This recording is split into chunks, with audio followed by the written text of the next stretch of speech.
right, everybody, come on in, come on in. I think we are ready. Welcome back to the Wives Club. For anybody new here, hi, I am Maggie, Maggie the substitute teacher. You all may know me for my cooking channel and a few other things, but what you may not know about me is in 2021, I booked a session with the late, great Kevin Samuels. It wasn't for me. I always like to say I am happily average, emphasis on the happily. But I did want to help because every time I heard him say, "Where are the older women to teach the young?" I would get convicted. And I wanted to do something about that. Being a boy mom, I don't have daughters or sisters. So we started in his Patreon community. And every week after he would go live on YouTube or on Instagram, we would get together as current wives, for former wives like me, and future wives to basically react to it with our own lived experience in a way that is hopefully helpful. And so, even though he is long gone, his message still lives on. Hello, Eugene.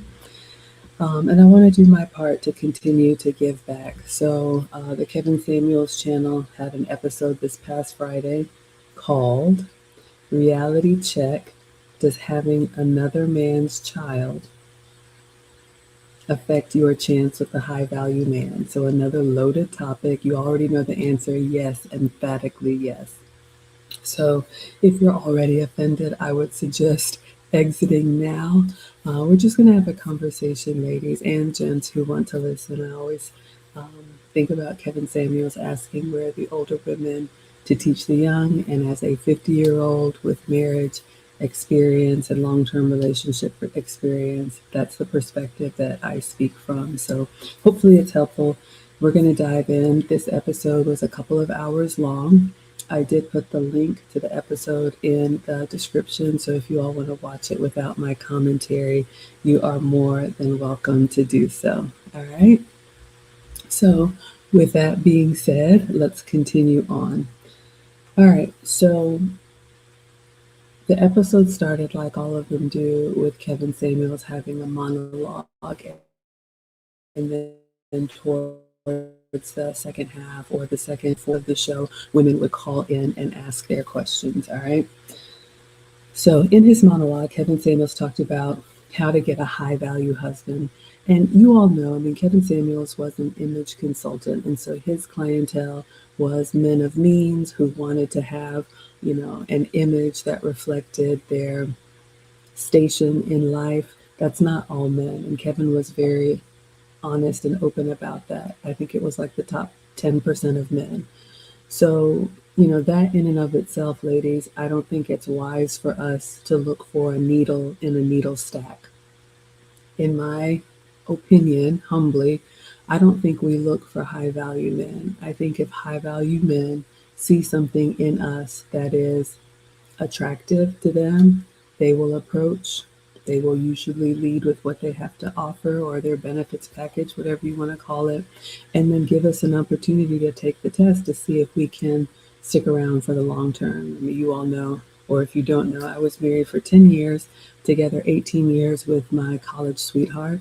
I always say, as a reformed modern woman, whether it's college or corporate America, I I did get out in front and realize that I'm not built to lead for the long haul.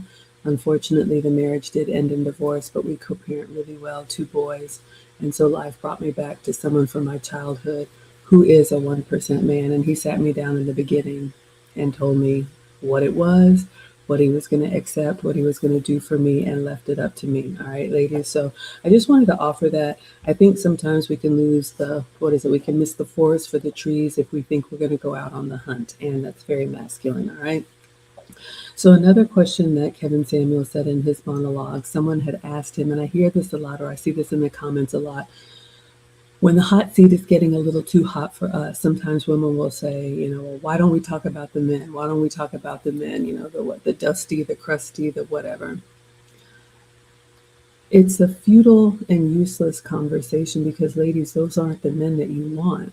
So why even waste your breath talking about them? And then I would ask, why even waste your breath entertaining them? If you want something serious, if you want marriage or family, then I always tell my students you need to exclusively date the men that you see are husband material.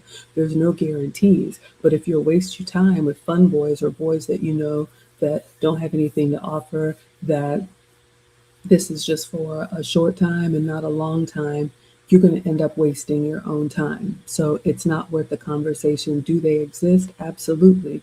Not every man is a husband. Not every woman is a wife. All right. So because Kevin Samuels focused on the men who had the leverage, that's what we're going to talk about here. The men that are ready right now, like they expect us to be ready right now. All right, so you all know Kevin always used to ask, do you want to have to work after you have your first child, or do you want to have to be required to work and pay most of the bills?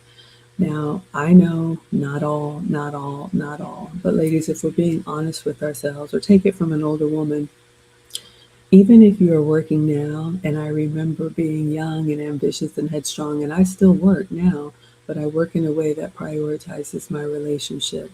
A lot of times when women have all that energy and that gusto, I have had a young woman tell me, well, the social norms have changed. I don't mind, to be 50-50, and that's fine. But ask yourself, the way that you are working right now, the way that you are burning the candle at both ends, the meetings, the commute, the clients, the reports, the deadlines, all of that. Imagine yourself at 50. Do you still want to be going that hard when you're my age?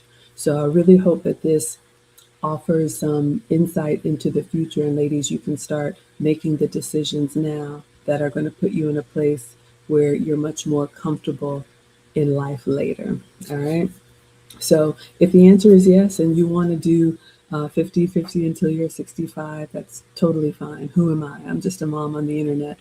But I do like to say, ladies, we do naturally slow down, and I have a lot of energy, but I find myself not wanting it as much as I did before. All right, so keep that in mind. We got Bria in the house. Thank you, sweetheart, for being here. So good to see you. Okay, let us continue. So again, this conversation is about, I hate the term baby mamas, but that's the term baby mamas. Kevin Samuel said, what happens if you already had a child out of wedlock? Emphasis on the out of wedlock. Now, we're just going to rip the Band-Aid off and tell the truth, ladies. Men want their own families. Full stop. One of the reasons why I'm here with you all, Mr. President told me he did not want a blended family, and he left it up to me. He said, you need to finish what you start, and then we will have our turn. So I thought he was someone worth waiting for, so I decided to wait. Now, did I have to go cry in the corner and think, oh my gosh, this is going to take forever? Yes, but I cried for 2 minutes, and then I wiped my tears, and then I realized, okay, men like this don't come around very often, so I'm going to earn the position that I want. And now fast forward, the boys are 16 and 18, and I'm looking forward to the second half. But the bottom line is, girls, ladies, men don't want, children that aren't theirs. Are there men that will step in? Absolutely. Are we grateful for them? Absolutely. But don't feel entitled, and don't feel like this is a knock on you. I know a lot of times as mothers, we look at our children like, well, that's with me, it's a package deal. That's not the way men look at it. Men look at that child and see another man. That's not them. All right. So you can get upset if you want to. You can say if it's not fair if you want to, but they are the ones with the leverage when it comes to relationship. They are the ones that have the ring. They are the ones that ask for your hand. So if you want his name, his ring, his covering, his provision, his protection, his network, all of that, then you have to get on his program. Or you can be the one to propose and find someone to be the wind beneath your wings. All right. We have Savage Puke on Instagram saying women need to understand that men want to support strong women, and we don't expect anything monetary in the relationship. We just want support and friendship and loyalty. Interesting. All right. Bria says, I respect that. Yeah. Now, here's the thing. Kevin said, there is a difference. And ladies, this may hurt, but let's just tell the truth, okay? There is a difference between a woman who required marriage before having children and a woman who gave up her womb for free.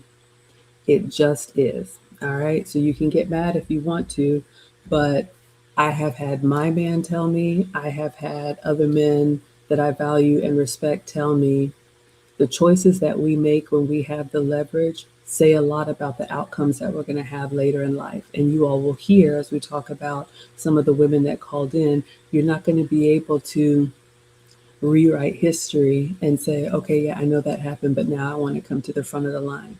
Not everything can be fixed, ladies. So I was really thinking about who the audience is for this conversation, and I'm hoping that it lands on the women that maybe someone in your family, your mother, your sisters, your aunties. I have had former girlfriends tell me, you don't need both parents, all you need is one. Do not believe the lie. If you show up on the market with an illegitimate child, it may be the nail in the coffin for the life that you want. All right. So do not do that because not everything can be fixed. All right. And that's what Kevin said in his monologue. When someone asks, okay, what happens if you have a child out of wedlock? He's like, I advise you not to do that. You're kind of on your own after that, ladies. And that's a long time. Life is short, but life is also pretty long, right? Bria says, I agree. There is a difference. It's true. It's true, ladies. All right. Lady of Spa says, or you can stay independently sovereign. You absolutely can. You are not required to have a relationship. You are not required to be married. You can do whatever you want for as long as you want to do that. Just remember when you're 65, that's what you chose. All right. So let's continue on. All right. So Kevin said something that was actually near and dear to my heart in his monologue. He said, what's supposed to happen, and y'all know I'm a Gen Xer, but he said, what's supposed to happen is that you're supposed to get together in your youth and build. But the marketplace is different. Now, this is coming from someone who's had 2 long-term relationships, and I get criticism for this. I don't have a lot of dating experience, but you know what? You don't need a lot of dating experience, all right? So I had a marriage and then Mr. President. But the point is, there was a time, it was not uncommon, ladies, where you would marry your high school sweetheart, your college sweetheart. You all would get together young and then you would build a life together. And then once you get to a certain point in life, you're sailing off into the sunset and you can reap the rewards of that hard work. The students that I coach, the young women that are married, we have some of them in the chat that are married. They're in the building years. And when you all see me do the free coaching for the wives, it's to encourage them. It's to be a support system to them. I know what it's like when you're just trying to get everybody out the door, get a meal on the table. I mean, everything. And you feel like life is passing you by. But believe me, you are doing the real work. All right. Hello, Mark is here. Thank you so much for being here. And Bria says, I prefer a 2 parent home for my children. As you stated, I can't raise men. You all know I'm a boy mom. And I've said this before, but I know we always have new people. Even though my marriage ended in divorce, my ex husband and I co parent really well. So much so that when the boys got to high school age, y'all know that 13, 14-year-old age where it's like they went to live with their father. And I had several single women. What's wrong with you? You don't love your children? And they didn't understand the role that a man plays in a young boy's life. And I had done my part. I'm mom. I can't teach you how to be a man. And some of you all know our oldest is a Marine, just got promoted to Lance Corporal. Very, very proud of him. At 18, he's a junior officer. And I can honestly tell you, if I had kept him up underneath my apron strings, he would not be the young man that he is today. All right. So we have a lot of respect for the men. All right. So anyway, back to my point. Kevin was saying that's how it used to be. We would couple up young, you would raise your family, and then sail off into the sunset. But Mr. President even told me, he said, Maggie, that ship has sailed. Women are not willing to hitch their wagon to a dream. And I'm not saying that's right or wrong, but there was a time when the school teacher would marry the truck driver and they would have a fabulously middle class life and go on. You all know I'm an immigrant. My parents came here with nothing. I watched them work and build together. Something has happened where today women aren't willing to work with a man on the way to his goals. They want to be there at the finish line when he's already done the legwork on his own. And ladies, I'm going to warn you, Mr. President told me the worst thing that you can do is let a man realize that he doesn't need you. And I know this is harsh, and we're going to get back to the baby mama culture, but I think it was very short sighted for women in mass to say, no, you go do all that heavy lifting over there. I'll be sitting pretty when you're done. The man that comes on the other side of that is ruthless. And that's what we're seeing right now. Um, I have a story time, but I'll hold on to it because I had a recent experience that drove this home for me.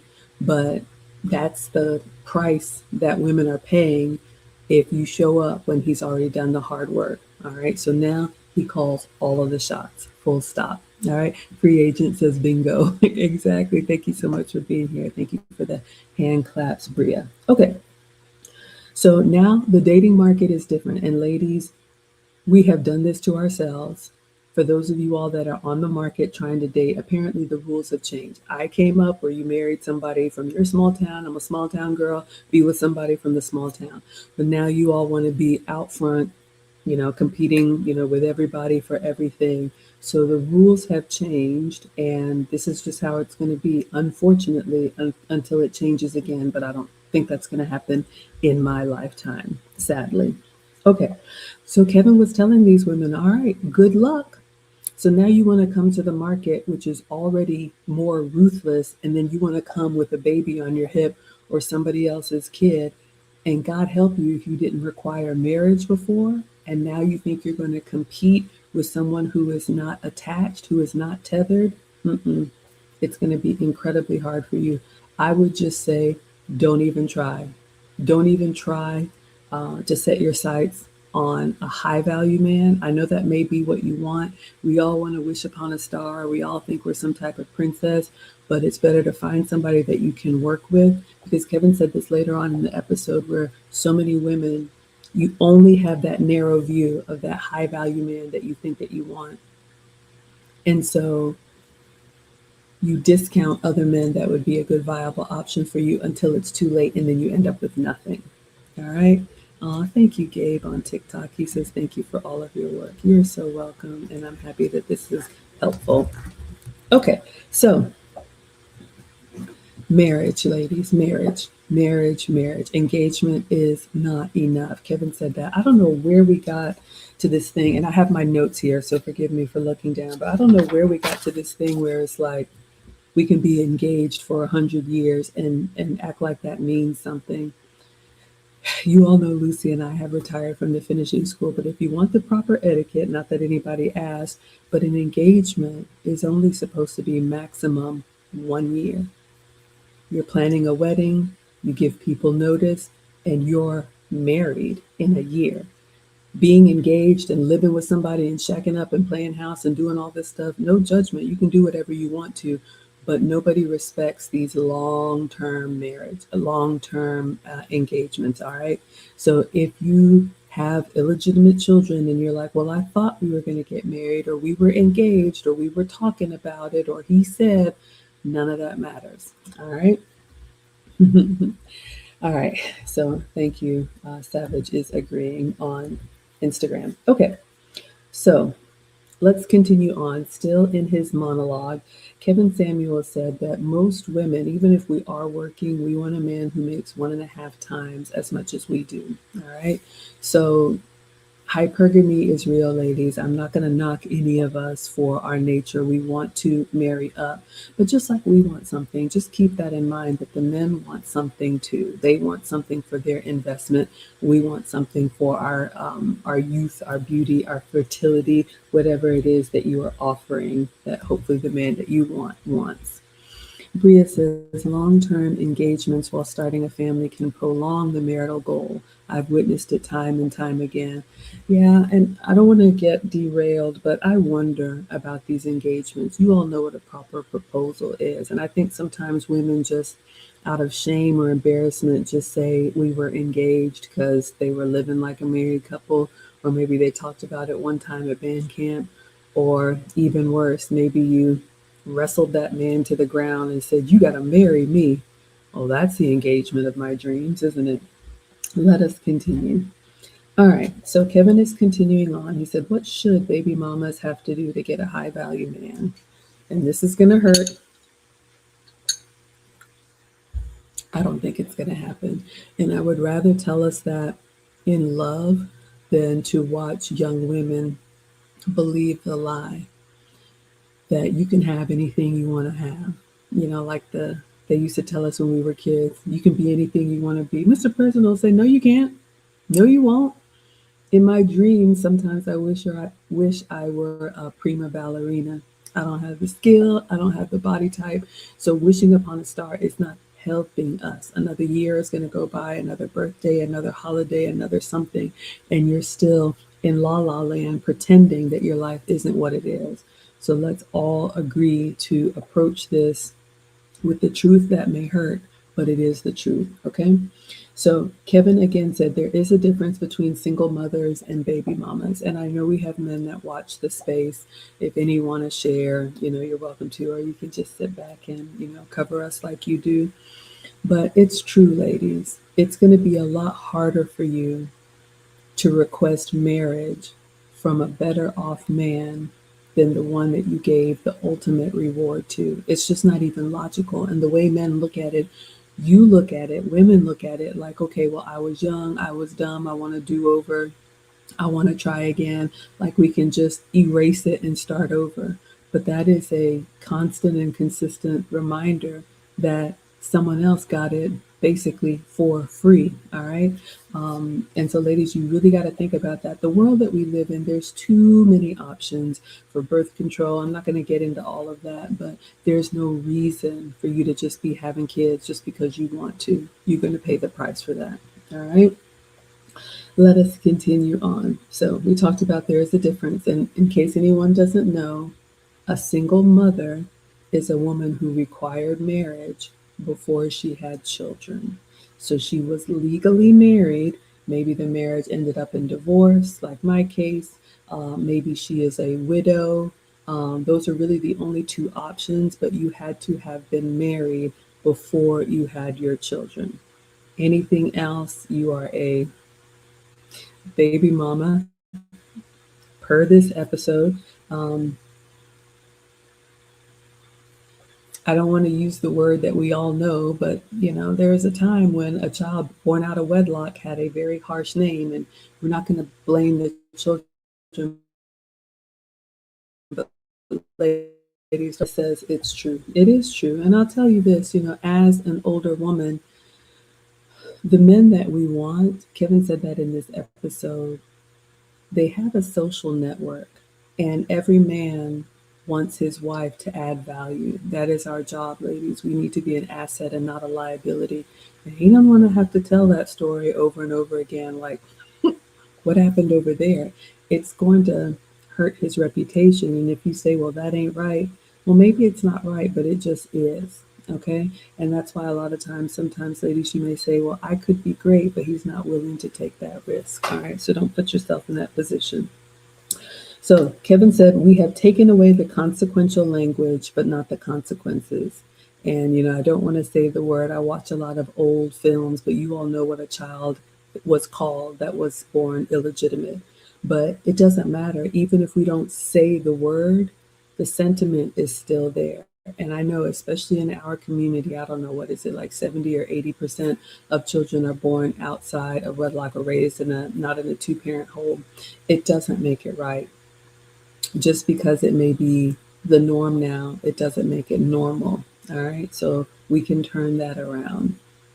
So the consequences are still there, even if we try to pretty up the language. All right. Don't get tricked um, out of your opportunities.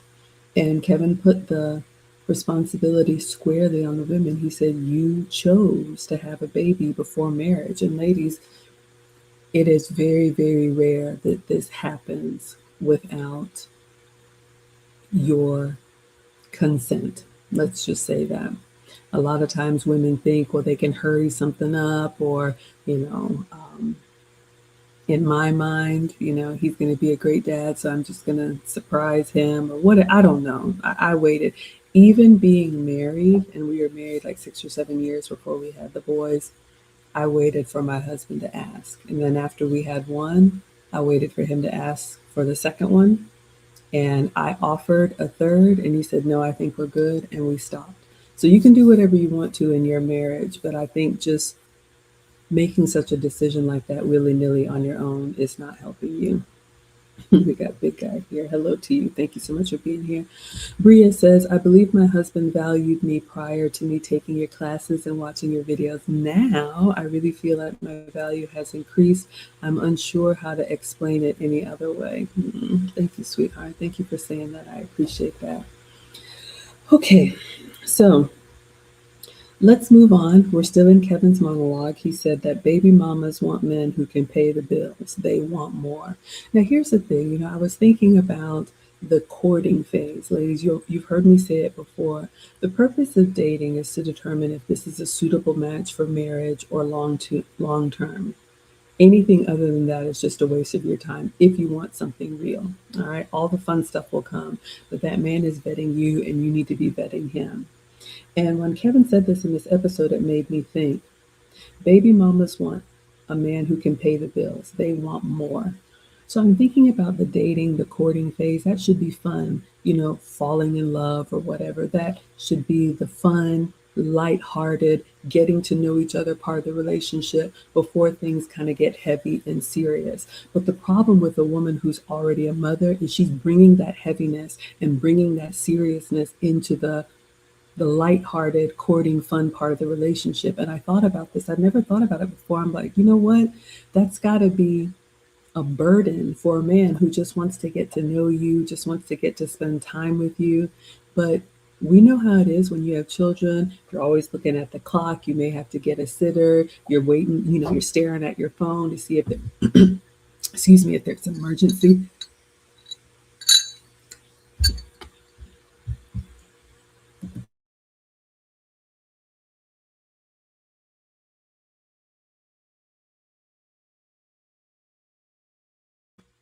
All right, sorry about that.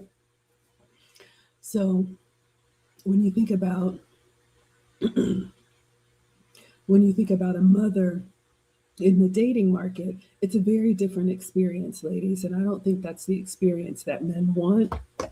I don't know, the men can speak for themselves, but I've even heard it where it's like you take a woman out, she has kids, she's trying to bring food home for the kids. It's just a lot. That's why it's out of order. That's why it's not supposed to be that way. Okay. You can argue me down if you want to, but when you are dating or getting to know somebody, that initial part of getting to know someone, that happens one time in a relationship. Once you all get together, of course, you're going to love each other and sail off into the sunset. But when you get my age, it's a beautiful time in life to think back on the fun times, the silly times, the things that you used to do before life got serious. All right. So just something that mothers may not think about. And this is why a lot of times I can understand now why Mr. President said you need to finish what you start and then we will have our time.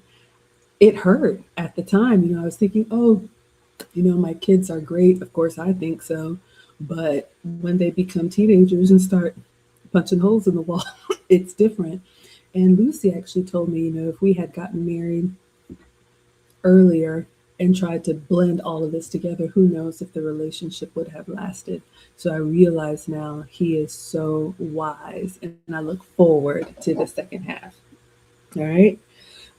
Savage says, the system is set to trap you and keep you as a tax asset, and it ruins the prospect of the child. It keeps everyone in the social ghetto. Now, Kevin Samuels had said, not in this episode, but he had said that with everything that's happening, it's almost like they're trying to build like a permanent underclass. We won't get into that in this episode. We're going to stay talking on, baby mamas.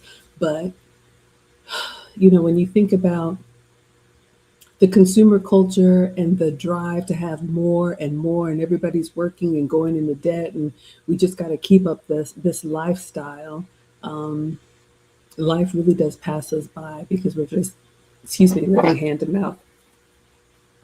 All right, let us continue. So, the next thing that Kevin said in his monologue is a lot of times women will say, I was young, I made a mistake. That be the case, ladies, but you all have heard Ken Samuel say, the world doesn't owe you understanding. Just because mess up we have to eat that. We have to live with those choices that we made. And that's everybody, ladies, okay? I know this is a hard one for us to talk about, but let's say a man messed up in his youth, he got in trouble with something, and he ended up going to prison. And he's gotten out now, and he's really turned his life around.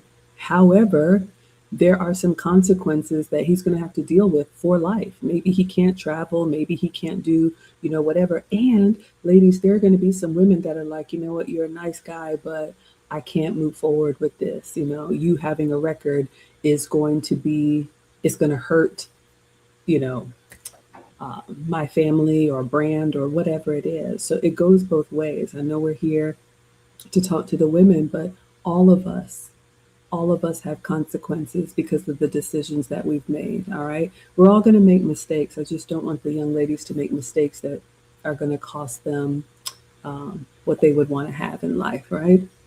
Bria says, although I'm still married, I still believe your content dedicated to single ladies helps me. And thank you for saying that. Yeah, I think ladies, it's true. Even if you have a man, I still compete for Mr. President every day. I try to be my best. Whether you're married, in a relationship, or want to be in a relationship, you need to keep the main thing the main thing. And that's part of our job as nurturing. It's not just keeping the home fires burning. We are responsible for making sure the house is warm and welcoming, that our man feels nurtured and cared for. Our job is to do that. All right. So, thank you so much for being here. Ooh, Savage says, as a single dad, my perspective on women with children has changed slightly. Yeah, absolutely. After you have them, you can't not love them. And it's true. And yes, ladies, there are men out there that have children. And I have heard it said the people with children need to date other people with children. All right. So I think most of this message is going to apply towards women who have children of their own, who now want a high value man who put in the work and he's in his prime. Okay. So I was young and made a mistake. Not everything can be corrected. All right. Let us continue on. So Kevin asked some questions. Some of these there are answers to. I think some of these are rhetorical questions, which are just to get you to think. And some of them don't have answers, so we'll skip past them, but hopefully it's something to consider so you're not just walking through life blind. So you want a high value man, what you have to give up to get it. Now, ladies, even if you don't have children, to have the type of man that's a high value man, it is a lot of work. Yes, the benefits package is nice, but what is required of you is nothing to play with. So having a child on top of that is just going to make it infinitely harder. All right. You all know Kevin had a few things that he was very passionate about as an image consultant. Pardon me. And you all know I struggle with my weight, but he said our weight, being masculine, and then having kids on top of that. Here's the thing, ladies. You've heard it said, pick a struggle. You can't come onto the dating market, especially asking for the creme de la creme, when you're not in your best fitness, you're masculine and demanding, and then you have someone else's kid. So here's a tip that will be helpful, hopefully. If you're coming into the dating market with any type of strike, if you're older, if you have kids, if you're not in your best fitness, number one, you need to only date the men that are okay with that. Stop trying to convince somebody. If a man exclusively wanted a woman that was a size 4, it would be a waste of my time, right? It would be a waste of my time to try to convince him, no, 14 is just as good. It's not for him. But here's the thing. If you do have a man who is willing to overlook some of the flaws, and I'm using that in air quotes because it could be a multitude of things, you have to overperform in the areas where you can be competitive. I'll use myself as an example. I have to be the most agreeable, the most accommodating, the most nurturing, the most feminine, whatever it is. Anything that I can do, I like to hit that out of the park so that the other areas that I struggle with are still there. But when it comes down to making a decision, hopefully I have more in the asset category than I do the liability category. And it's been 15 years, so I think I'm doing all right. Bria says that's true. I can see that as a burden. I'm a busy mom now, and I couldn't imagine the courting stage. Yeah, it's difficult. And then the kids grow and they're in different phases of life. They have their sports, they have all that stuff. It's just a lot to bring to the dating market. Okay, so Kevin said how we look tells our men what we think they deserve. And that's a hard one to hear, but ladies, let me help you. My stylist told me every time you leave the house, someone is seeing you for the first time. And I know sometimes it can be easy to kind of slip into comfort and just like, oh, I'm just running out for this errand. Nobody's going to see me. That's something that you can fix instantly, putting a little effort into your appearance. And it doesn't take much. But when you go out looking any kind of way, I never thought about it that way, but we're telling our men, you're not worth the effort. You're not worth me running a comb through my hair, cleaning up my face, putting on some gloss, and just being presentable. All right. So try to make that part of your uniform. We talked about that in the finishing school, but us just going out unkept and then being unruly on top of that, you're not going to get anywhere. And a lot of times when women bring that to the market, those are the ones that say, well, where are the men? I don't see them. That's because they've already seen you.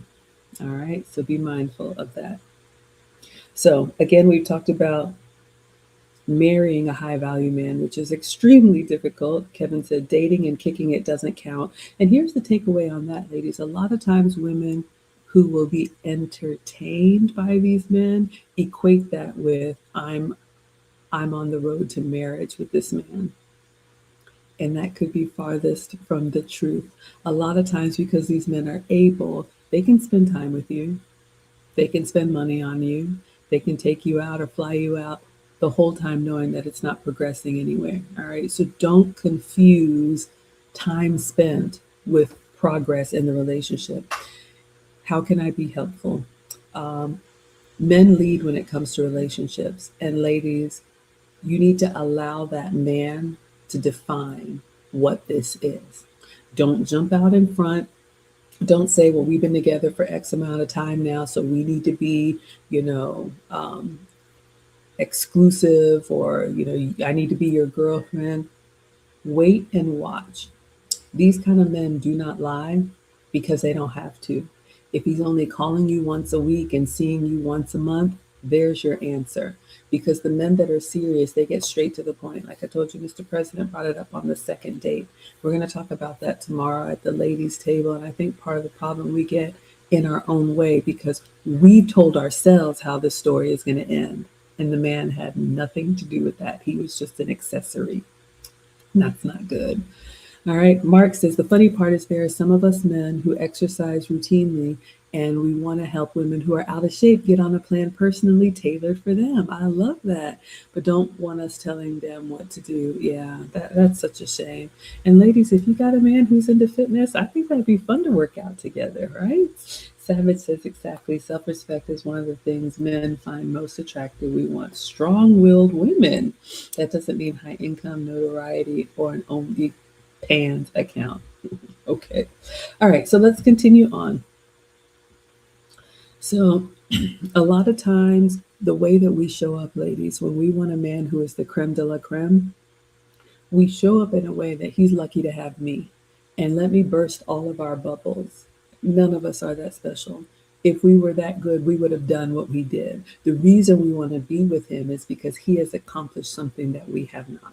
He is able to provide something that we cannot. All right. So that humility will go a long way. We talked about fitness. Kevin said in this episode multiple times you need to be at your fighting weight. Now, when you have children, especially when you get older, all of us are going to put on a little bit of weight. But the deal is, ladies, men want that to be from their family. They don't want you to bring over the residuals of something that you gave another man. So, especially if you're coming into the dating market and you do have children, you need to get back to hopefully where you were before you had that kid and try to present yourself the best way possible. And that's why sometimes women look at, I don't know, older women or, women that they don't think, well, she doesn't look like she should be with him. But there's something that she's offering. And sometimes it's loyalty, sometimes it's a history, sometimes it's an agreeableness that goes much farther than what you can see from the outside. Hello, high vibe. Thank you so much for being here. And Bria says, "You're not worth me putting a comb through my hair." I agree. Now I have a basic routine and I never lounge in pajamas during the daytime, me or the littles. I love that. I love that, ladies. We talked about that in the class. But yeah, you can have some elegant lounge where you can be comfortable and still presentable. Okay? So, like you said, size is not subjective. You can argue everything else down, but you know what a healthy weight is for you. And I'll be there struggling with you. All right. So, the high value man, I don't know why everyone wants one. I think the reason why a lot of us want one is because we have a thought of what life is going to be like with that man. It is very, very different. All right. Now, Kevin said in this episode, we treat all men the same. And I thought about this one. And this actually could be hurting us, ladies, but I don't know if we can do anything about it. Meaning, one of the reasons why we don't make progress with the type of men that we want is because we are ill prepared. And the reason we are ill prepared is because we have been spending our relationship um, building years with men that maybe aren't high value or not even the caliber of men that we admire and respect. He doesn't have to be high value. A good man is such an asset. So the problem is, and this is one of the reasons why I tell young ladies only date the men that you can see as husband material. Because what's going to happen is over the course of dating and being in a relationship with him, you're going to learn to take feedback. You're going to learn that a man is a man of few words. You're going to learn to cooperate, to compromise. You're going to understand that men are very structured in their routine. You're going to be able to observe those things. Now, there's no guarantee that the relationship will work out, but at least you will be practiced in working with and being a helpmate and serving the type of man that you ultimately want to be with. So if it doesn't work out with this one and you're back in the game, you can get right back on the horse or the bike. The problem is when women spend time with the type of men that let them wear anything, say anything, go anywhere, spend money, look crazy, and they think, oh, I'm me. This is just how it is. And then you meet a real one because we're all going to meet a real one. And he's like, yeah, we're not doing that. You lose your mind because nobody's ever told you no. And you are like a one trick pony. You only know how to do that one thing. You only know if someone tells you something you don't like, you're up and in his face and loud and, dropping bombs and doing it because that's the only way you know how to have a conversation. You don't really have any other skills. So be very careful about that. If you do not have experience, real relationship with experience, because the men are going to ask, don't even waste your time. You're not prepared. These are not the men that you learn on. These are not the men that you practice on. All right. Thank you, Angel. I appreciate that on Instagram. All right. So, last question before the calls start coming in. Kevin asked, do the men that you want you? And this is a tough one, ladies, but we have to humble ourselves and realize men are the ones who do the asking. So when you are approached, and you don't have to tell anybody, but when you are approached when you're out and about, the type of men that approach you, is your thought, oh, thank you so much, I'm flattered, but I'm in a relationship, or, ugh, what is he talking to me for? I'm not saying either is better or worse, but as a tech person, that's data. That's letting you know how you're showing up in the space. And so you can ask yourself, what is it about me that made that type of man think that he had a chance with me?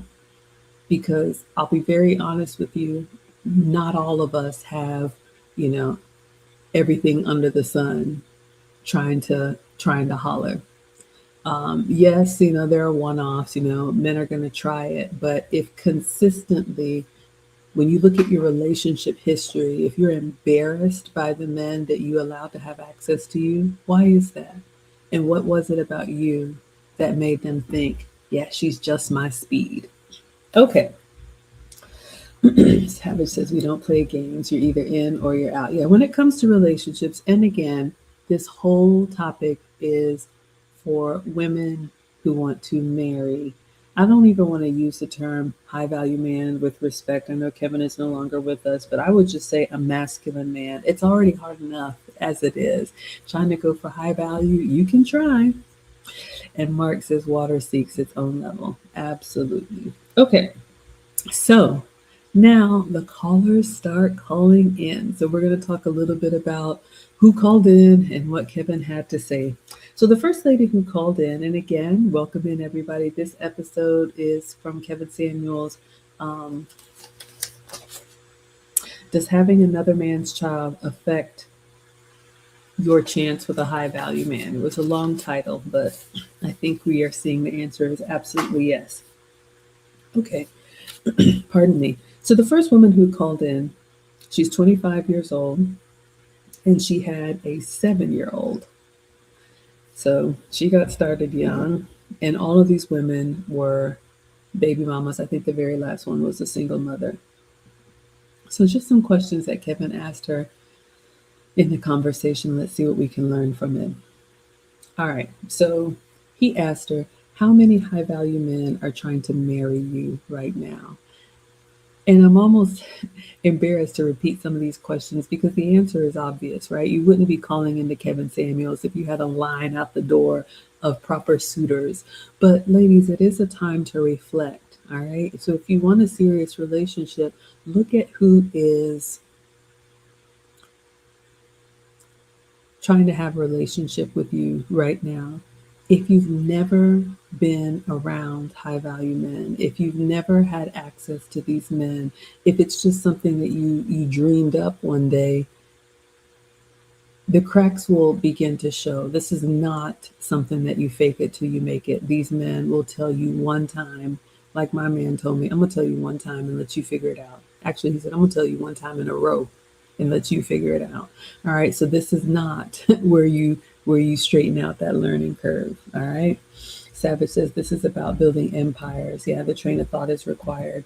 And yeah, it does take a certain amount of life experience and home training and expertise to move in these circles. It's not for everybody, and it doesn't make you better or worse. It's not for everybody, and that's okay. Oh, we got Michelle Taylor in the house. She says, hey, Maggie, you're awesome. Thank you so much. I remember fondly that mom's retreat that we did. Thank you so much for stopping in here, Michelle. Wonderful entrepreneur. Bria and wife and mother of like 4, I think. Bria says, agreed. If they had a line out of the door, they wouldn't have time to call the show. Okay, so ladies, look at your relationship history. All right, you don't have to tell anybody, but that gives you a lot of data. You can ask yourself if you qualify for this high value man. All right, so he asked her and she said none, but that's what I'm looking for. All right, ladies, we have to be very careful with that again. Men are the ones who offer marriage. That's why it's a proposal. And I always like to say, you don't go out looking on the hunt. I know, some other cultures, some people might be very aggressive, but my experience has been, when men see something that they're interested in, they'll wait and watch for a while, but they're going to start asking questions. And the questions may not come to you at first. The questions may come around their network or your network. That's why it's important to be consistent and allow him to make his intentions known. Because if we just run in there and say, I like you, you like me, we go together now, first of all, it's not going to work. But you could lead yourself down a path where you're like, how did I get here? And he was like, I never said we were going to be in a relationship. You wanted me. All right. Don't do that. All right. So, he's talking to this 25-year-old with the 7-year-old, and she was like, well, I can meet these kind of men. And again, ladies, the difference between a chance meeting or going out for coffee or a date and having a long-term relationship or marriage is night and day. Do not confuse yourself just because a man of means spends money on you. Sometimes, and I've had them tell me, they will do that as a test. They'll just, buy something extravagant or do something extravagant to see, is that what lights you up? Are you so excited? You just do anything for the dollar signs. And they'll have their fun with you, and then they'll realize, yeah, she's not really here for the long haul. Because the other thing you have to realize, ladies, especially in our community, Men of a certain caliber, they're not trust fund kids. They had to earn that through blood, sweat, and tears over many, many, many years. So when they see you come in and all you see is what glitters is gold, they're like, okay, she's going to be a fair weather fan. She's not going to be here if I got to scrap it all and start over. That's what they're looking for. All right. Bria says, agreed. Working with the high value man is different from having access to them. Isn't that the truth? All right. So Kevin asked the question to this woman, what is he going to get from you? And ladies, that's a question to ask yourself. I don't think we take enough time to really think about that because it's hard to do that introspection and then sometimes we draw a blank. Let me help you. Do that now before he asks the question because they're going to be evaluating you. And it's no surprise to them that we want to be in their space. All right. You're not the only one. You're not special. What you're attracted to, all the women are attracted to. So if you have his attention and he's giving you an opportunity, make sure it's crystal clear what you're willing to uh, bring to the table and offer as well. Okay. And I'm not talking about a competitive 50-50, but what are you willing to add to his life that he can't already do by himself? That's where it gets tough. Circling back to that's why I said be very careful trying to throw your weight around a man who has already baited on his own. All right. So Kevin was asking her, do you know any high value men? Have you been around any high value men? And she's like, no, but I can meet them. And he said, that's selfish. And it's hard to hear, but ladies, it's true. It's like, you know what? I want this luxury vehicle. I know nothing about cars, but I saw one in a music video. And so I'm supposed to have it. Not only is it selfish, but it's quite foolish too. You almost sound like a child with a wish list. All right. So, be very careful about that. Your first step, and I can't even give you any steps, but you need to ask yourself, do I even interact with these type of men on the regular? Or if I were in their world, I would just be like a kid in the candy store because I never been anywhere. All right. All right, excuse me. Savage says yes, men will do their research. It's true. Ladies, men are not impulsive by nature. And then on top of that, high value men specifically, they have so much to risk. They are really going to put you through it. So if you think you're going to move through lightning speed with these kind of men because everybody that you've been in a relationship before was asking to be, I've heard this from women, well, everybody else wanted to be my girlfriend, wanted to be their girlfriend within 2 weeks. What's taking him so long? Number one, you're not entitled to anything. And the more that you're asking for, or the higher caliber of man that you're trying to hitch your wagon to, he is going to do a thorough vetting. Mr. President asked me to put a spreadsheet together, my own balance sheet. He was like, I want to know how much you cost. And I was like, what is that? But I did it. So don't think that the courting process is going to look the same. All right. It's going to be very serious in the beginning because the fun stuff will come later. All right. Another reason why it might be easier to stick in the spaces that you're used to. All right. So, but let's continue on with this episode. So she started to get a little bit upset when Kevin was holding up the mirror and telling her how she sounded, how she was selfish. She really didn't know what she was asking for. And she was telling him, well, you're wrong. I can be around these men. He said, but you called me. And ladies, this is something, I know this is a little bit of a tangent, but if you can do it, go do it. Go be great.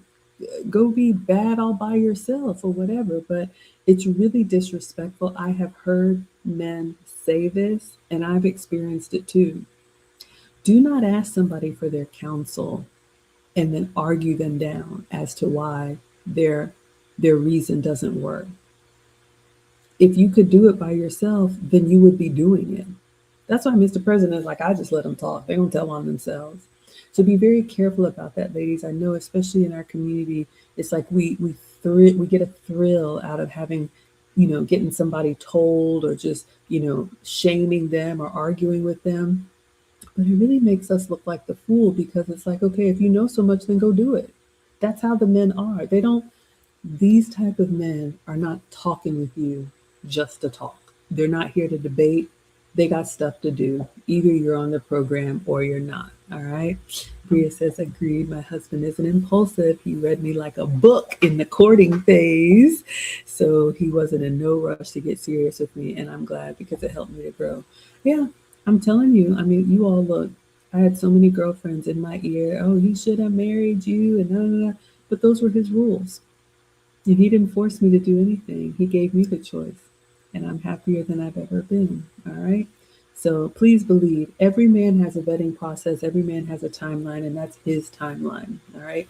All you can do, ladies, is decide if this is the man that I want to go through the process with, then you hold on and you let him do his thorough vetting just like you are. But you're not going to rush him, especially not with this kind of man. All right. So Kevin said, what can you offer him? Look in your own relationship history. This was a good one. I love that he said this in this episode. So ladies, those of you who are still stuck on a high value man, hopefully by the end of this episode, you'll realize, yeah, that's probably not for me. But he said, what is it in your own relationship history that you can offer this man? All right. So look at your relationship history, the caliber of men that you have dated. Hopefully, you have been dating with intention. Hopefully, you have had serious relationships with men that he would consider peers. And if you're drawing a blank, you're probably not prepared unless you kind of grew up together like we did. All right. So they got a little bit combative, and he was like, do you listen to anybody? You don't listen to anybody. High value men are not your get out of jail card. And especially when it comes to the baby mama situation, you gave the ultimate reward to someone that you did not require to marry you. And now you want some type of do over. Like I said in the beginning, everything can't be fixed. And just because you want it, ladies, doesn't mean you're going to get it. Doesn't mean you're entitled to it. All right. So especially these type of men are not going to be the ones that come and rescue you from yourself. It would be much better to find someone who's willing to work with you, maybe who has kids of their own. And if you want to do the blended family, or an option is, you know what? Maybe I just need to raise these kids, and then when they're up and out, I can have my time. Either way, it's difficult. All right. So Kevin told her, you need to drop the high value man request. You just need a man, period. He told her, you are in no position to be picky. That was a little hard to hear, but it's true. Ladies, having that illegitimate child is just a constant reminder of the caliber of woman that you were at that time. And I know it's hard, but it's true. All right. So she started to argue with him. She was like, I got a house, I have a career. I think she worked for the postal service, which there's nothing wrong with that. She had just bought a home, she had just bought a car. But ladies, men are not, especially high value men, they are not impressed with your job, your home, or your career. They can do that in spades. All right. So you're not comparing apples to apples. And he told her, you got too much attitude. And I picked up on that too. You all can listen to the episode without my commentary, but she was very argumentative. I can tell you right now, that's not going to fly with a masculine man, let alone a high value man. It's not happening. They're not arguing with you. So if you are that type of woman that needs to get your point across every time, you have to have the last word. I know you are, but what am I? All of that. Just consider yourself single. It's not going to work. So he told her, you have too much attitude. He said, you could be a cute side chick. It's hard to hear. But ladies, what can we learn from that? Oftentimes, men will count us out for long term. But if you're cute, they may keep you around. One of my sponsors said something really, really crude. And I don't know if I want to repeat it, but they will entertain you for a short time and then move on seriously with somebody else. All right. So just be very careful about that. He said, you're not doing these men any kind of favor. All right. So remember, if you're coming with any strikes against you, what can you do to overperform in the areas where you can compete? And attitude is something that all of us can change instantly if we want to. All right. So he said, you didn't have kids. You didn't marry the man that you had kids with. And I don't know what this is, ladies. When I hear women who have children, and when you ask about the child's father, or when Kevin would say, "Why don't you go back with him?" Oh, no, I wouldn't do that. It's almost like they are appalled at their own choices. Please explain to me how in the world you expect any other man to look at that with grace when you are embarrassed by the choices that you made on your own. We have to start looking at ourselves the way we show up, ladies. That is not a good look. How can I help? What I would probably think about is what you can say. I mean, not everything can be fixed, but a much more elegant response would be, you know what, unfortunately, um, we dated for X amount of time and I got a little ahead of myself and I should have waited, but the child ended up coming before we were married and unfortunately the relationship didn't last. But we co-parent really well and he's an excellent father. We're just not meant to be. Something like that. I don't know. Made it up on the fly. But my point is that sounds like a much more grounded and reasonable response where a man could say, okay, well, she's taking some accountability. Maybe that's somebody that I can work with. But when you come in trying to throw stones at the man that you chose, no man is looking at that saying, now that's the woman for me, right? Michelle says, the whole part, if you can do it by yourself, then do it. Why are you asking this person and then arguing about the advice that they asked for? I know, I'm sure you've seen it as a leader, Michelle. I've seen it with women that I coach. And this is part of the reason, a big part of the reason why I stopped. And I only coach married women now because they're actually doing the work, not saying what they would do one time at band camp if they had the chance. And then I'm going to have to spend all this time going back and forth with you. I'm not doing that. All right, so let us continue. Mental Core Consulting says, so glad I've caught your chat. I love what you do. Thank you, sweetheart. I appreciate that. Yeah, I'm just a mom on the internet, but I want to continue what we started with Kevin Samuels. I don't know if I said in the beginning when I had that session with him, I asked if I could create this community, and he gave us his blessing. And he came up with the name, The Wives Club. So every time this channel pushes out content, I want to continue what we started years ago. All right. So be very careful. I remember hearing a long time ago someone said, don't marry anyone you wouldn't want to be divorced from. Meaning, ladies, you have to choose wisely. Okay.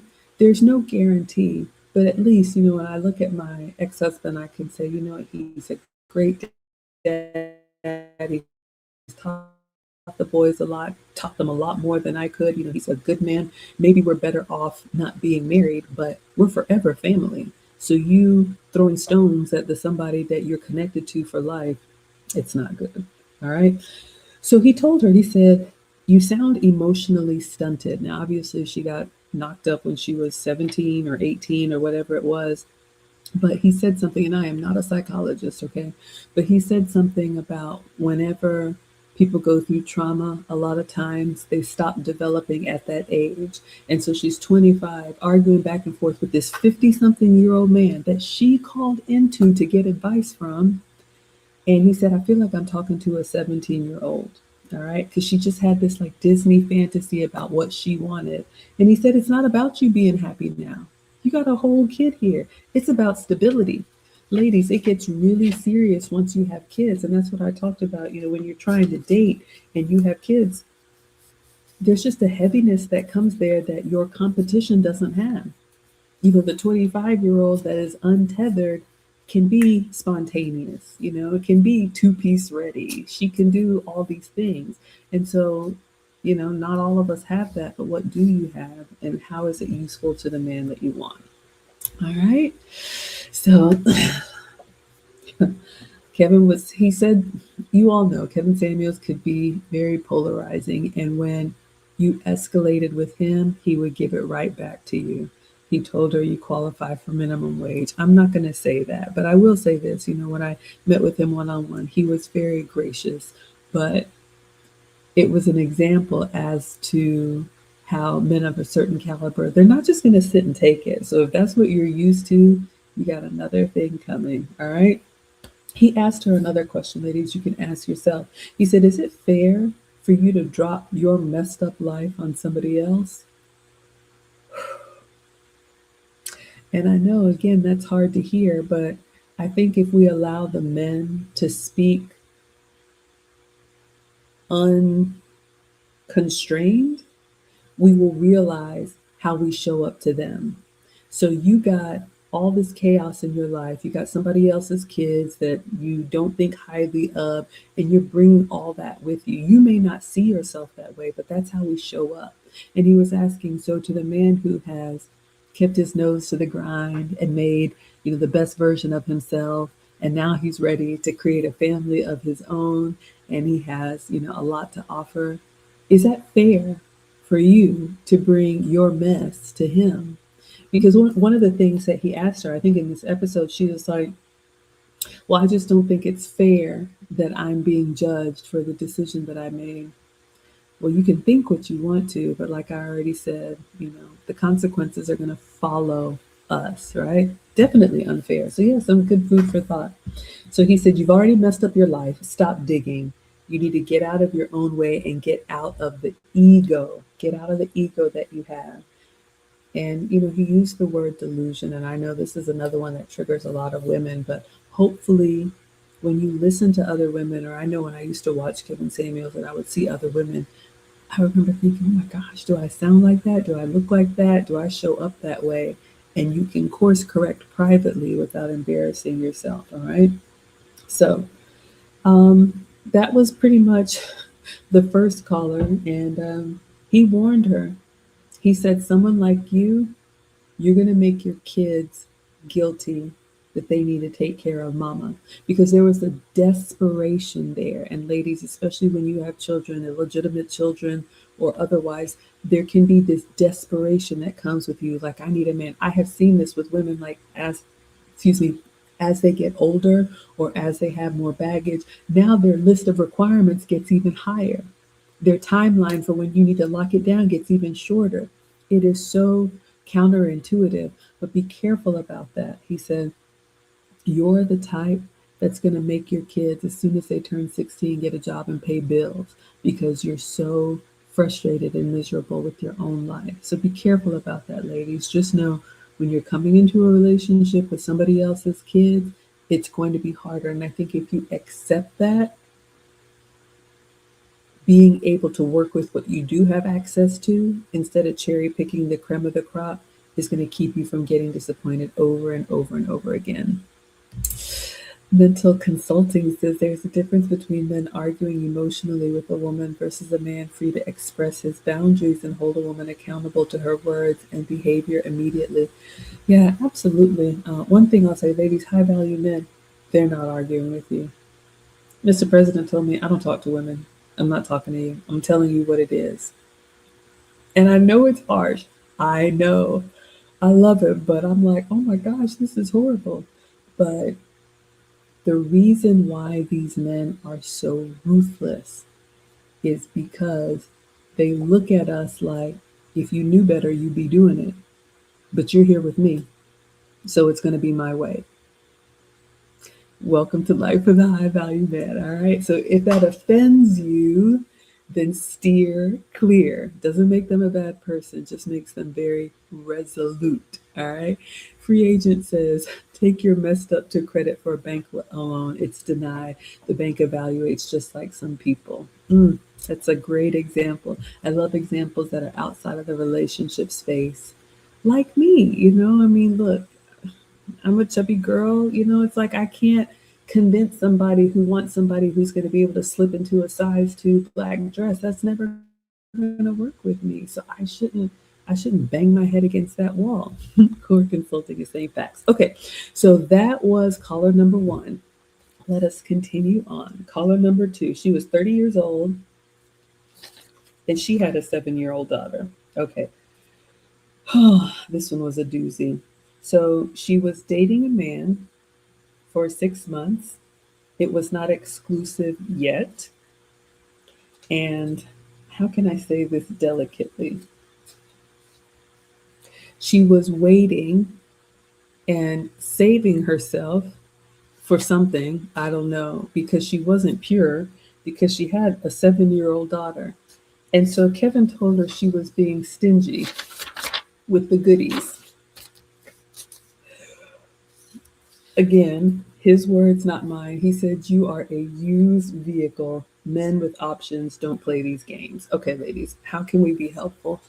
I'm not going to call anybody any names, but I think, again, the way men look at it, ladies, even though you may feel like it's a new day or you want a fresh start or maybe you're born again or whatever it is, our relationship history matters. We're going to talk about that tomorrow with that celebrity that's had this big breakup. But your relationship history and what you have allowed up to this point, all of that is going into his decision making. So it's just much better, number one, if you avoid it, but if you didn't avoid it, then you have to be honest with it. And we all have to accept the consequences that come with that. All right. So the way men look at it, I'm the type of man that could change your life.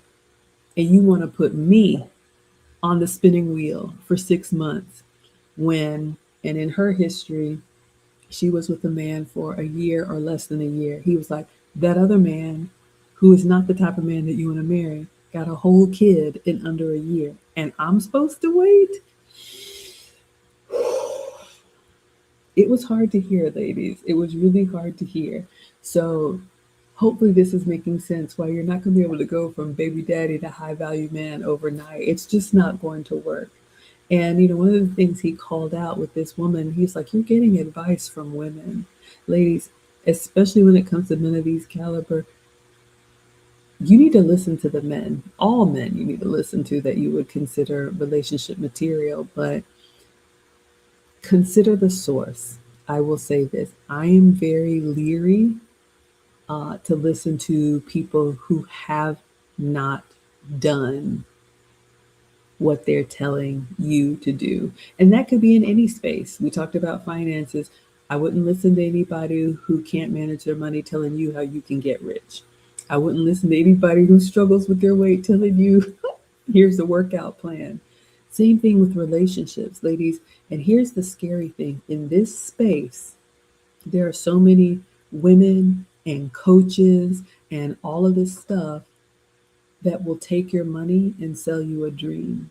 And it makes me sad. I was really on the fence for a long time with Lucy and me doing the finishing school because there's so many scammers and so many people that'll be like, yeah, you go, girl.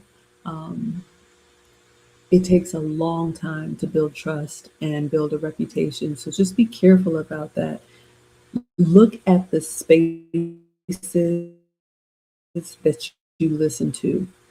Ask the men that you have or the men that you want to have, what do you think about this coach? What do you think about this influencer? What do you think about this message? And find out if they're like, "Psh, yeah, just a crock of you know what."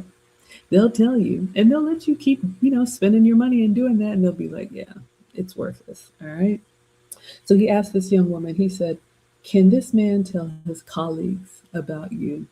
And I didn't think about that. That's a great question. But ladies, we are our men's, I don't want to say there's an old term, better half, but you know what I mean. Like we are the ones who inspire and they light up for and they're proud of us, right? And it's not just because you're something pretty to look at, that's something nice too. But I love listening to men talk about their women and their wives of several years. And, like when you hear men talk about their mothers or grandmothers, there's just like a warmth there that it's reserved for very few. Does your man light up when he talks about you? Ask yourself. All right. Mark says, I told a woman that was trying to get something out of me no, and she acted like she was undergoing an exorcism. And ladies, I'm going to tell you something else Mr. President said. The way you act in relationships tells the man who you have given access to before. So if a man tells you no and you are coming unglued, that means, oh, you've been with those kind of men, the kind of men that let you do anything, go anywhere, spend anything, wear anything, because they never intended to keep you around. They were just telling you yes so they could get what they wanted. So you have no experience in being in a real relationship with a resolute man, right? So be careful. Bria says, so many coaches out here selling dreams. Yeah, I know. It's so sad. All right. So Kevin said, I'm going to tell you how this is going to end. You're playing games with this high value man. 6 months, you're making him wait when you gave a whole kid to somebody else. Um, when it becomes available to him, he will take you up on it and then he will leave. And I don't take any pleasure in saying that, but ladies, when you allow certain things before, you don't have to do anything you don't want to do, but it's just much harder to tell somebody, well, I know I did that then, but I don't want to do that anymore. So how can you fix it? Make sure what you did in the beginning is how you're trying to live right now. Like, I didn't live with my ex-husband until we were married. So it is easier for me to say, yeah, I'm not going to live with anybody I'm not married to. I'd rather wait until it's official because I didn't do that before. But if I were shacking up left and right and now I'm like, oh, but you got to marry me, it's just a much harder sell. But you can try. Bria says, I definitely want my husband to light up. Today, my husband left me a really sweet note before he went to work this morning. I love that. And it made me light up. And I never expected him to do that. And it's true, ladies, the men have so much love to give for their woman, but you're going to have to earn it. You're not going to get that on day one. All right. So he told this woman, you've already blown it. You've been playing games. You let you know who have you know what. And now this man that you're taking seriously, it's like we do the right thing for the wrong person, right? So be careful about that. We talked about these coaches. Um, I won't name any names. Kevin did in this episode, but I don't want to name any names. But yeah, ladies, ask your men if you're listening to gurus, if you're going to these conferences, if you're buying books and all this stuff on different cheat codes and how you can manifest it or work your way to the top. Ask the man that you have or ask the man that you want. What do you think about this? And listen to him. You might learn something. All right. He said, you are not in the power position. I think that the sooner we can realize that, and it was humbling for me too, but the sooner we can realize that, the better we'll be. But I'll tell you, once you get older, you're not going to want to be in the power position. You will be so grateful to have a masculine man who can just handle it. Believe me. All right. Bria says, I agree. Wait until it's official. Absolutely. Okay. So where do we go from here? Right now we've got, I'm a baby mama. Don't do it, ladies. So even though she was like, I make more money than him, or none of that matters. And why doesn't it matter? Because we're not willing to burn the candle at both ends for 40 years. Mr. President tells me all the time, we love going to school and getting these big degrees so we can check the box and be like, okay, good, I did it. But find me a woman well into her 40s, 50s, 60s, and 70s that's still going just as hard. You will slow down. You will want to have somebody take that off of you. Don't believe me? Just watch. All right. So she started also getting a little bit of an attitude when he was telling her, you're playing games with this man and you've already blown it. He said, there are younger women. And she said, fine, let him go get one. And he said, and he can, but can you get another man that easily? And here's the thing, ladies, we have to not misconstrue attention for intention. A lot of times, women, especially if you're attractive and you're used to men, trying to talk to you, get your number, take you out or whatever, you think that equates, oh, they really want me around for the long haul. And a lot of you have found out the hard way. Know that they don't. All right. So Mr. President told me you only have one shot, maybe like two in life if you're very, very lucky for real relationship, marriage or long term. Everything else is just a distraction. So you have to be able to use your discernment and tell if this is going somewhere or if it's just for the night. All right. Savage says it's not a competition yet. Absolutely. We definitely don't want to compete with our men, and our men are not going to compete with us. All right. It is a harsh reality, Bria. I know it's harsh, but hopefully it's harsh, but in love. All right. So he told her, "You've hit the wall and you don't know it. We all hit the wall, ladies. But I can't tell you how wonderful it is to sail into the 50s having everything sorted out. I can't imagine if I were still trying to figure out, is this my person? Is this my future? Mm-mm. You don't want to do that at this age, believe me. All right, let us continue on. Hello, Quasia. Thank you so much for being here. All right. So Kevin was saying that this type of woman, the woman who played games with the man who was giving her an opportunity, are the same type of women that in the future will say, "Where are all the good men?" He said that's where the birth of the bitterness comes in. And honestly, ladies, it's true. Some of the women that we just talked about, a celebrity that was saying that marriage is bondage. A lot of the time, some of the harshest critics of relationships are actually remembering when they had an opportunity, but they didn't take it seriously, and now that ship has sailed. All right, so don't let that be you. Don't, if you have a good one, don't play the games. Don't make him wait if you didn't make the other one wait. And the other one you gave a baby to, all right, it's going to be a much harder sell. All right. He said, I'm not going to advocate for the foolishness. So be very careful, ladies, especially some of these relationship coaches. I look at their life, and here's what I ask myself: would I trade places with them? Do I want their life? Do I want what they have, or do they want what I have? And so if I wouldn't trade places with them, I let it go in one ear and out the other. I've also heard it said, don't take, what is it, criticism or coaching from someone you wouldn't take. No, don't take advice from someone you wouldn't take criticism from, or something like that. All right. So he also told her, so crude, you're playing these games with this good guy because what you really wanted was Dirty D Rodney. I don't know if that was his name, but let's talk about the alpha widow. Ladies, all of us have been imprinted by someone. Someone left their mark on us. Hopefully, it's the love of your life, your husband, your forever love.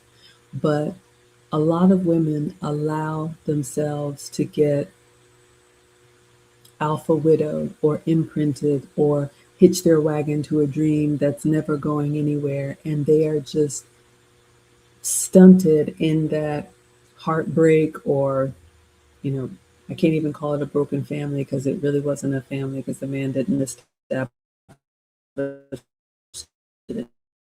marriage. But anyway, a lot of time been stuck in pining for someone that never was going to be what they wanted anyway. And so they maybe have given, their womb, given their love, given their vulnerability to someone who was never equipped in treating it with care. And now every other man is supposed to pay the price for that. I'm telling you, not every man is going to pay the price for that. Like I said, especially high value men, they'll give you one time in a row. Kevin was telling women all the time, you need to get therapy. You need to get that sorted out. Don't bring that mess to somebody. And some women just can't get past that. And I've had to realize too, some women and some men, but in this case, I'm talking to women, are just broken. And that's sad. And you may want it with all of your might, but you're not equipped to be that caliber of wife. All right. Mark says, don't take advice from anyone you don't want to switch places with. Someone somewhere. Yeah, that was Maggie. Okay, moving on to the next caller. That's what I do. And I'm just hoping to give you all some perspective from my own lived experience. Hopefully, it's helpful. The next caller, she was 42. She had two boys. This one was really a doozy. She had two boys, 18 and 13. She said she wanted to get out on the dating market. She said she didn't really want a high value man. And Kevin started out strong with her. He was like, you know what? That's reasonable. That's a great tip, ladies. Be very careful overshooting yourself, because when you come out and say, oh, yeah, I want a millionaire or I want a CEO or whatever, if you fall short of that, you've already set yourself up. I don't want to say for failure. It would be much better to find somebody compatible with good character and then you all build together, because it's a very, very small pool of men and you're looking for a needle in a needle stack, and that's not how this goes. They choose who's going to be an asset to them. All right. So, anyway, starting off strong, he says, okay, this is much more reasonable. You're not saying exclusively, I want a high value man. You just want to get out on the dating market and see what is available to you. Savage says, real talk, if you're broken and over 30, good luck. Yeah, 28 is my cutoff. You've been an adult for 10 years. I can't help you after that. All right, let's continue on. So the truth started to come out in this conversation, and it was so bad. Kevin just kind of leaned back in his chair. But come to find out, this woman has been on again, off again with her high school sweetheart. They never married. They lived together. She had 2 children for him, and they've been on again, off again. She says she's ready to move on. I think they had been broken up for 9 years, but they were still seeing each other. Just a mess, just a complete mess, if I'm even getting the story right. So Kevin took her down this path of, okay, so apparently the man made a mistake. Maybe he cheated. Maybe he had an affair. She got all caught up in herself and she kicked him out. Okay, you won. So in that time that she put him out, she's still spending time with him. He's with the other woman, going back and forth between the both of them. When they were together, he was paying all of the bills. She didn't have to work. She worked, but she didn't have to. Now that she got emotional and had an outburst and put him out, you're still giving him access to you. Now you're working and having to pay bills, even though he still cares for you. He still provides for the household. But Kevin helped her to, well, hopefully helped her to realize you're in a worse position since putting him out. And sometimes, ladies, our ego or our impulsiveness will have us throw the baby out with the bathwater. He said, you sound crazy. And here's another thing. She's calling in with the pretense that I'm ready to get out on the market and date. But look at all this baggage she's bringing with her. Not only does she have 2 illegitimate children with a man that's basically been the only man that she's known her whole life. He said your pride and your ego makes you sound crazy. He said you're past midlife.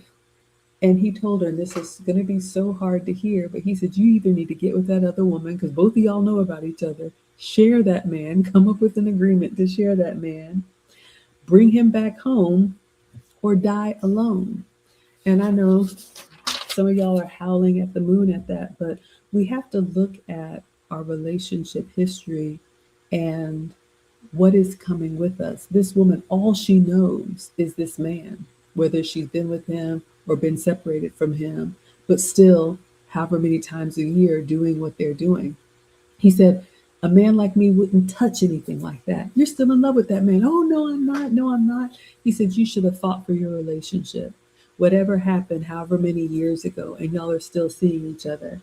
He said, you basically gave him to that other woman. And I know sometimes, ladies, you're going to get really offended and upset.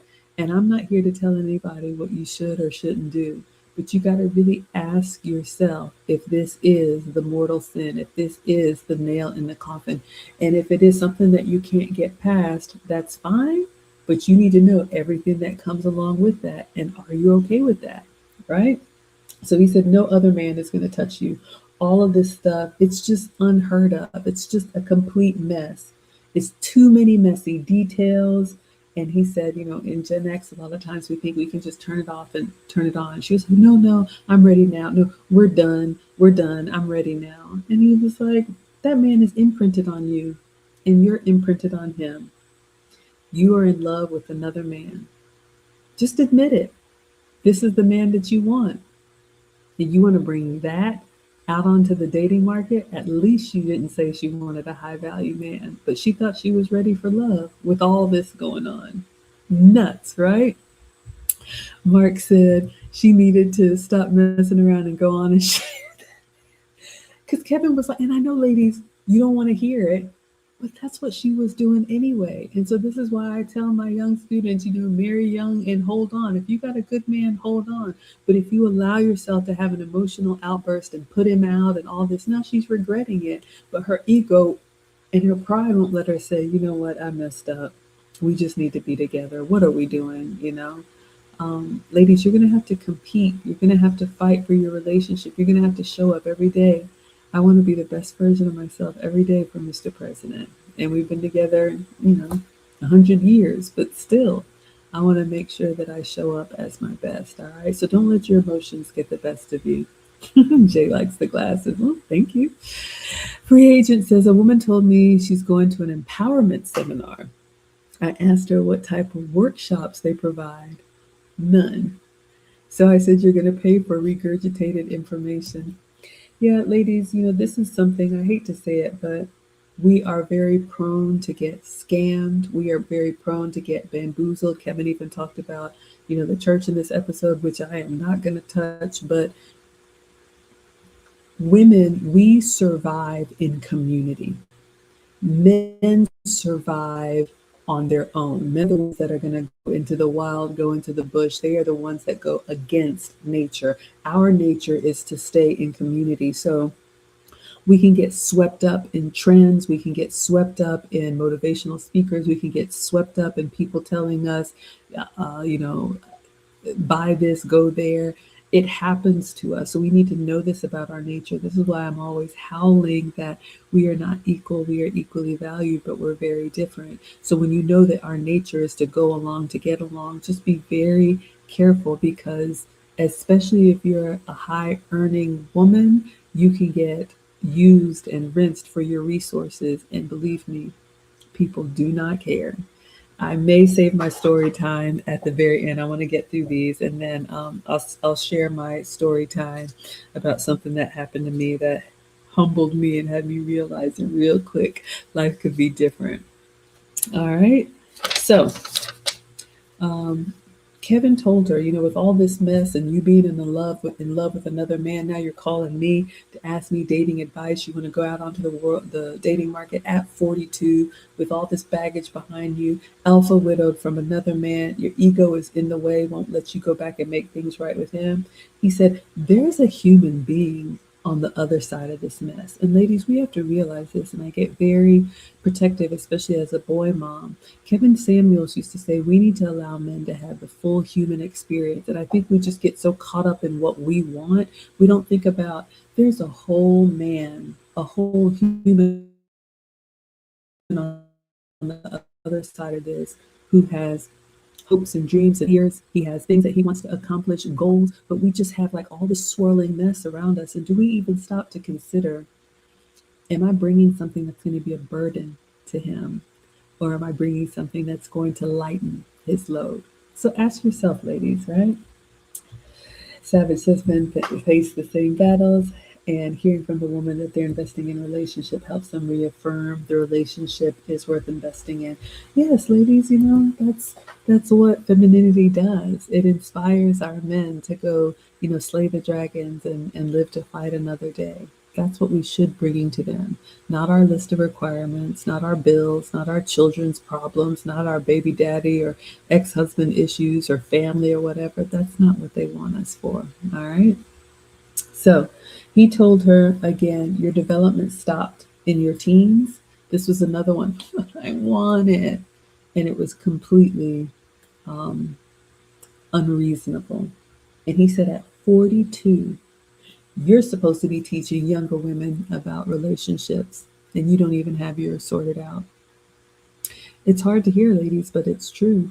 You know, the older women teaching the young, for me, if it's the 50-year-old, that can teach the 40-year-olds, the 40-year-olds can teach the 30-year-olds, the 30-year-olds can teach the 20-year-olds, and the 20-year-olds can teach the young ones. Now, I know I'm not relatable to the young ones, but we have too many women, especially in our community, waiting until they're well into their 30s and 40s and still trying to compete and date like women in their 20s. You don't show up as a serious candidate doing that. You should have had this sorted out by now. Another reason why don't waste your own time. All right. The next caller, Lola, she called in. She was 37 years old and a baby mama. Gosh. And he asked her, "Are you a single mother or a baby mama?" She was never married. And she starts explaining herself, and her life was very average. And there's nothing wrong with having an average life. But he asked her, he said, "If you're a C student, why do you want an A plus marriage?" In her words, she told the truth. She said, "I want a second shot at what I should have had." Says who? If that's not entitlement for you, right? And he asked her, "Well, what makes you want that?" And she said she wanted the lifestyle. And I guess thank you for being so honest. But again, ladies, when you think about what I want, what I should have, well, it's not fair to me. When it's all about you, you don't realize how selfish you show up. And he asked her, "You didn't have an A plus life. You got to 37 years old. I can't remember how many kids or what the story was, but either way, when you have these illegitimate children, it takes points off of you, several points off of you. And for some men, it may just be a bridge too far." He said, "You want an A plus man, but you didn't have an A plus life." And he asked her, "Would you be an A plus wife?" I hadn't heard that one before. So, yeah, ladies, ask yourself, what about your life history, your relationship history says that you would be the type of wife that a high value man needs? Or were you just basically scraping along and now you're tired of that, so you want the best? All right. So he asked her, "Do you have a history of working with and serving a high value man?" That's going to be one of the questions, ladies. Again, these are not the men that you practice on. This is not where you uh, take the practice test. All right. And he said something else that was very crude. He said, "All you have to offer is used body." And she said, "Well, who isn't used these days?" But he asked her, he said, "Are you a worthy reward?" And ladies, I know it may be hard to hear, but especially when a man has denied himself and delayed his own gratification so that he can achieve his goals, so that he can be in the top, 10%, 1%, whatever it is. It took him a lot to get there. Men don't believe in manifesting. Men don't believe in bingo cards. Men don't believe in one time at band camp or going to a seminar or paying money and, they just woke up like this. Men realize that it's going to cost them a lot. So they do that so that they can earn the type of life that they want. So are we a worthy reward for everything that a high value man has had to do? Ask yourself, right? So he said, "You are better off with just being with who you are." You know, again, if you are, an average woman, get the best that you can, that you have access to. Stop trying to cherry pick out of your league. And I'm not trying to hurt anybody's feelings, but what will happen is you will waste time looking for the pot of gold at the end of the rainbow that doesn't exist. And then you'll just get to this age and you'll have nothing to show for it. Because Kevin told her, he was like, "Your competition is 25 and with no children." All right. So he told her, "You're just continuing to try and negotiate a bad deal." So ask yourself, ladies, what you're offering to the man that you want. Is it good for him? We know it's good for you, right? Because we wouldn't be asking for it if we didn't want it. But is it good for him? All right. Hello, Neo Moses. Thank you so much for being here. Peace and blessings to you. All right. So he said, "You're going to suffer keeping this up.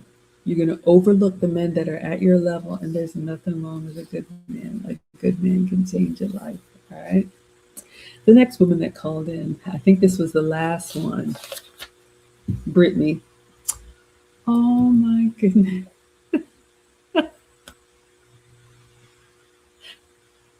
Thank you so much. So incredibly generous. Mark of Elohim with the $100 super chat. says, for your continued efforts and engagement in these controversial and uncomfortable conversations, ma'am. I pray the teachable women are learning and changing. Thank you. Thank you for the support, but thank you for the kind words. Sometimes I feel like I'm just repeating myself. Is it helping? But I always have to remember that someone's hearing this for the first time. And if I can help one, if there's a woman out there, and I've talked to women that were on the verge of, well, he said he wanted a baby. And I'm like, do not do it. If he really wants you, he will marry you. Do not do that. You will have to carry that burden. All right. Thank you for the super chat. Let's continue. So, Brittany, our one and only single mother, because she was a divorcee, excuse me, she had a 2-year old. She was married 4 years. And what was going on in this conversation? She was a soft spoken woman, but she was very reserved, and she was waiting for someone to come pluck her off of the shelf. And what Kevin said is, you all know his analogies. He said, you're the milk. If you want someone to take you before you expire, you need to be at the front of the store.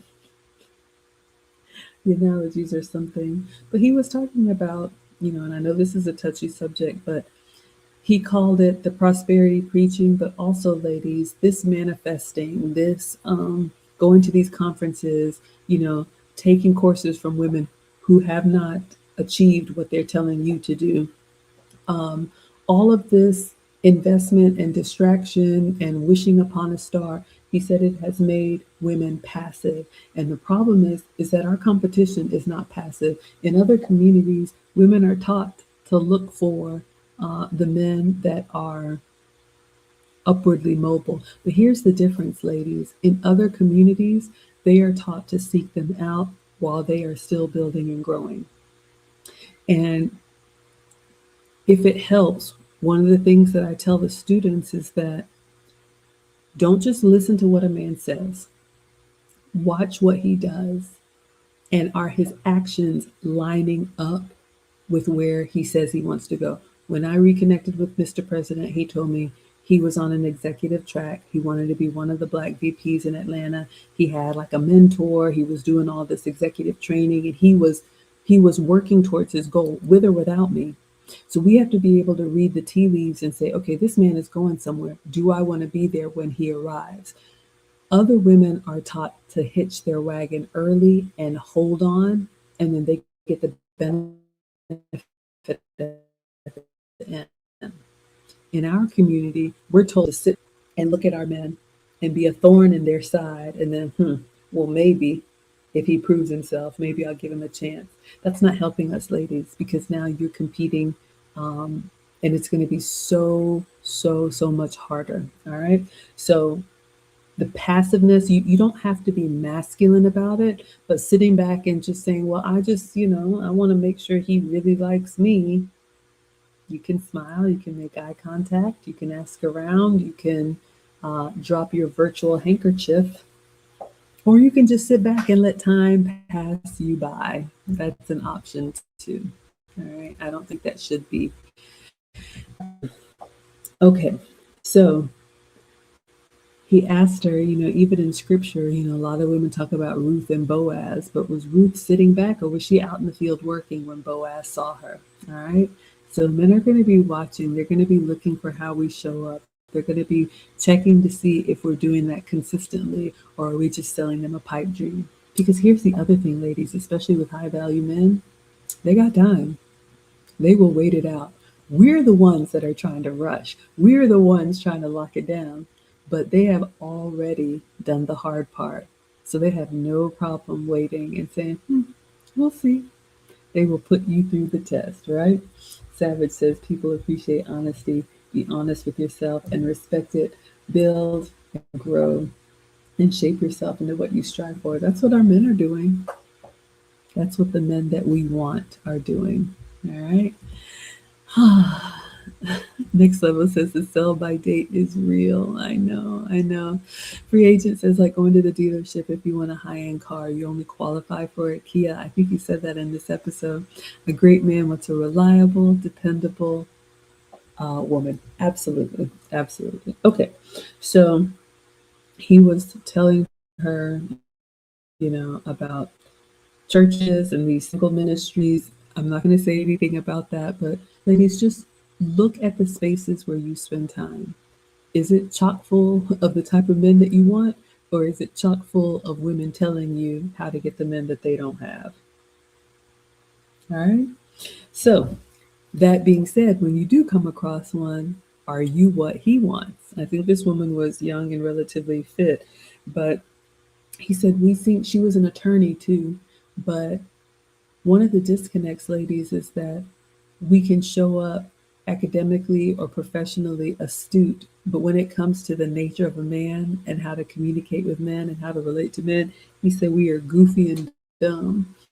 And I know that's hard to hear, but make sure you're using your best efforts for what you're really going to want and not just that piece of paper on the wall. Aw, thank you so much for the $5. Next level says the doors of the holy house of femininity are open.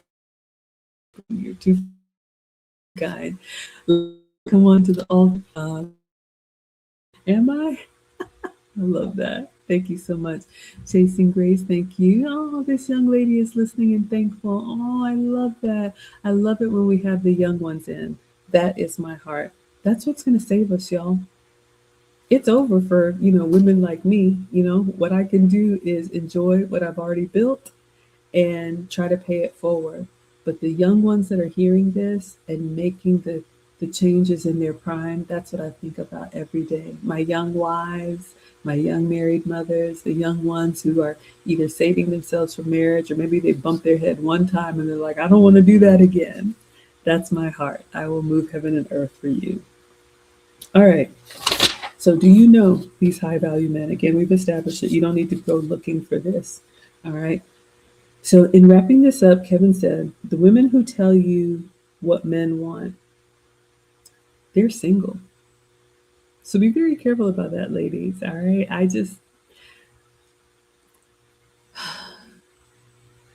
Unless she is telling you from her own experience, this is an opportunity that I messed up, I would just consider the source and be very leery about someone who's telling you to get something that they haven't done.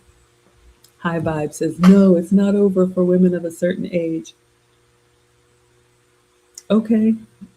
I guess I could say, yes, you could be whatever you want to be. I could say that, but I don't know if that would be helpful. I'll use myself. It's over for me, right? It's over for me. I'm 50. And Chasing Grace says, I'm aware of that too. I watch closely to see if they bear any fruit. Okay, wonderful, sweetheart. Yes. If nothing else, you all can take that away. Look at who you're taking advice from. All right. Be very careful about that. So, this part of the call, he was trying to get an answer out of her as to why the marriage ended. And she was, kind of hemming and hawing around about it, beating around the bush. Here's the thing, ladies. Men, especially high value men, if they ask you a direct question, they expect a direct answer. And I have seen women mess up relationships because they couldn't just say, you know what, you're right, I was wrong. Or just, if the baby's ugly, say the baby's ugly. Stop trying to pretty it up. Stop trying to tell the version of history that makes you look better. Stop trying to say, well, I'm not like that, he brings it out of me. Stop doing all of that, because high value men, they they see that as a character flaw. It's not like a little white lie or something like that. It's like, okay. So when I ask her a question, we're going to have to go 12 rounds every time. She's not just going to shoot me straight. Okay, next. And that's what happens. He said women aren't forthcoming. And that's sad. And I've seen that too. There's something about us. It's like we don't want to admit that we were wrong. We don't want to admit that we messed up. So we have all this colorful language and all these excuses when the truth just is, you know what? I got ahead of myself. I shouldn't have done that. All right. So he told her, you need to be more assertive. It's blood sport out there. So, ladies, what I would say, and, again, I don't have a lot of dating experience, but If you're older, you have a network of people who know you, who hopefully have known you for years and who could say kind things about you, hopefully. Leverage your network. Obviously, the young people are going to be out and about and you will be seen. Men are always watching, especially high value men. Well, all men are always watching, but men are looking for something specific. When they're looking for a wife, yes, that first attraction is there, but that's going to bring you to the front of the line to take the test. So I hope you can pass the test. All right. So he said, Becky, it's not passive. Like I said, other cultures are learning to read the tea leaves, see the signs, and make themselves useful pretty quickly. Being passive and being entitled is not a good combination for us. All right. High Vibe says, I'm not talking about marriage, but relationships. Yeah, Kevin did say that, especially for us older women. If you can take marriage off the table as a requirement, you might land the relationship that you want. Next level says, okay, anything is possible, but I'm trying to shoot y'all straight. Okay, so in wrapping up Kevin's monologue, and then I'll give you all a quick story time. I want to finish this up. So he said, your looks and your weight tell men what they deserve. So, ladies, if you are not at your fighting weight, clearly I am not. But if you are not presenting yourself well, you're basically, and still trying to get the best of the best, you're basically telling men they need to settle for that. And for a man who wants a very fit woman, if you're not even willing, don't even waste your time. Remember, having the ability to just hook up or spend time or be around these kind of men is one thing, but real relationship and marriage is a completely different skill set. Men who know they don't plan to keep you around for the long term will tolerate a lot. So, ladies, if you have somebody who's like, yeah, sure, go ahead, go out, spend money, wear whatever you want to, I don't care, you don't have to check in, any of that, he doesn't have intentions for you. All right. So, marry before you carry. Hopefully, this episode has shown that having, children outside of wedlock, Kevin said in this episode, it is a relationship death sentence. Not all, not all, not all. But if you're trying to shoot for the stars and have a high value man, they don't want anybody else's kids. They don't want to have to explain that over and over and over again. And I know there's the one example that everybody goes to, but he's taken. Now what are you going to do? All right. So you want to be fit. Kevin said that the marital rate has dropped as our weight has gone up. So, ladies, we're not presenting ourselves in a way that says we are serious about marriage. All right.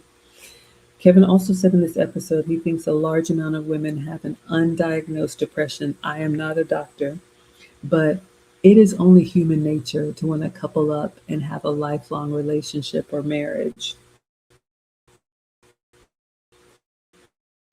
We need our men. Something about us is a shame. We don't want to say it.